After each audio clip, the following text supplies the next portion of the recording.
You mentioned Square. What was the genesis behind actually starting that, and why did you want to start that here in St. Louis? So Square was pretty interesting. Jack had reached out to me after he got out of Twitter, and we were talking about doing a project that I wanted to build electric cars. Mm-hmm. Okay, so Jack and I were friends. I was talking to him about that, and then at the same time, he sort of got, kicked out of Twitter, and was looking for something to do. So instead, I said, well, I'd like to build these electric cars. He's like, well, I don't really know anything about electric cars. How do you like to do a software company with me? I was like, okay, I haven't done software for 20 years, so I'll go do a software company with my friend. And we started working on some ideas.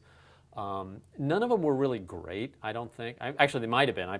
We never did them, but we had this idea that we were kind of working with, and then I was in my glass studio and came up with the idea for Square. So that was serendipitous. We were recently, a group of MBAs got the chance to see Square's new headquarters in San Francisco, which was very impressive. And then actually we went up and visited some of the wineries nearby, and we found that Square is changing the way that entire industry is doing business, because they're able now to sell their wines with credit cards. Yes. Talk about the way that Square has disrupted the entire payment industry and where you see it going in the future. So Square is really about access and fairness. So what we do with the everyone from small wine merchants to small businesses, and we tend to concentrate on the small businesses, even though Starbucks is one of our customers.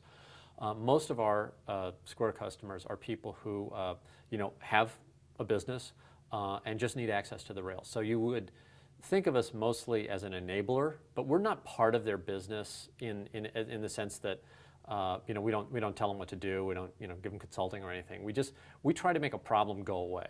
So the first problem we made go away was accepting credit cards. The next problems that are going to go away are the accounting, the inventory management. The things that burden small businesses. Because like if you're a winemaker, you should be making wine.